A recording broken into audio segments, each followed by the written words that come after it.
So the point is, he wears his emotions on his sleeve, and he just kind of lives in the moment. And how can you blame him? I mean, he's a train wreck, but at the same time, he's, you know. All right, we've got a question right here.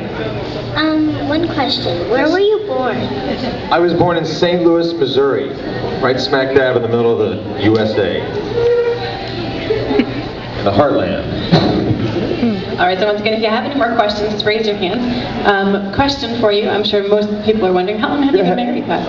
I've been married for 6 years, with a little rough spot right in the middle. But I mean, please, you know, it happens to everybody. That's life. That's right. It's real life. Yeah. When's the CD coming up? The thing with the, okay, I'll be very candid about that whole thing. What's going on with that is that I have been, when I left Days, I took some time to get, you know, producers to get together and kind of come up with a game plan of what we wanted to do.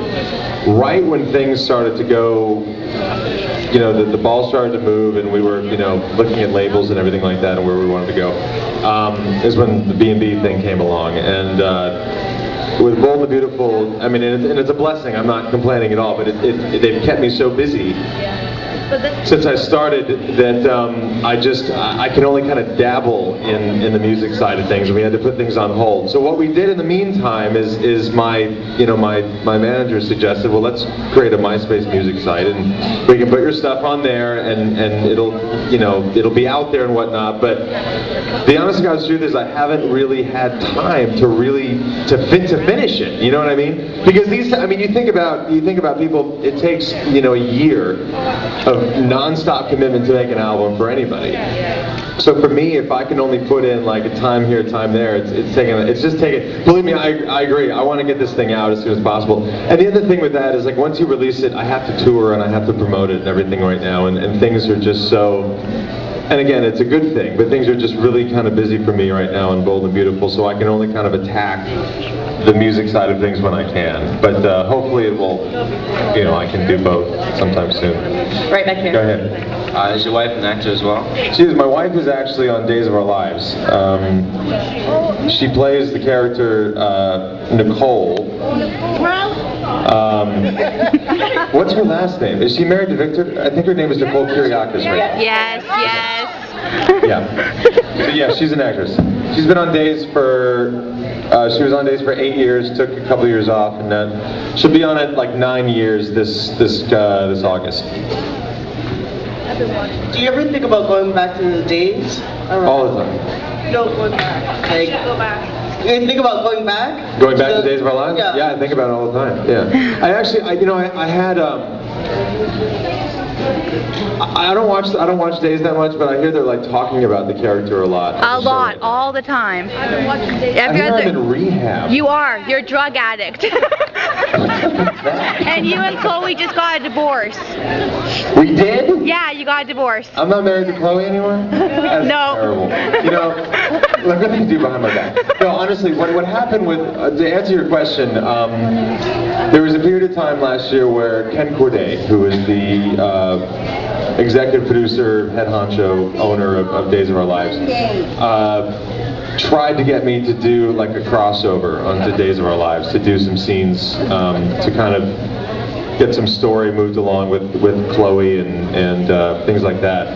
And it didn't end up working out, but the bottom line is with that is Days, it was my first job. I was on there for a long time, and it's kind of like one of those things that Days is no matter where I am in the world, no matter what I'm doing, Days of Our Lives is kind of always going to be home for me, in a sense. I miss the people there. I miss going to work there. Not to mention the character I played on Days was in Brady was a lot of fun. So I think about it all the time. Especially in this business, you can never say never. There might be a time where I could go back someday and do my thing again, but right now I'm pretty busy where I am. Hi Kyle, I was just wondering what's the best and worst thing of what you're doing now of acting? Well, it's a good question. I mean, the best thing, I believe the best thing about it is and anybody who's doing what they love can attest to this, to be able to work in the entertainment business and make a living at it is a blessing, and it's something that I think that's the best part.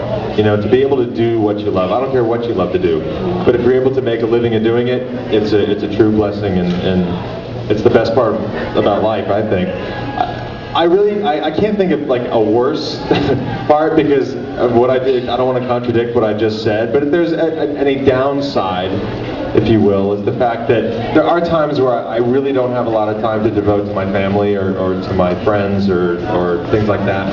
I have a lot of pets. I've 3 cats and 4 dogs and a horse, and I like barely get to see him throughout the week. And we're gonna, my wife and I want to have children someday, but she's busy on day. I mean, my wife and I go sometimes like an entire week without really seeing each other, and it's just because at the end of the day we have shows to shoot and jobs to do, and we just got to get it done, and we kind of reconvene when we can.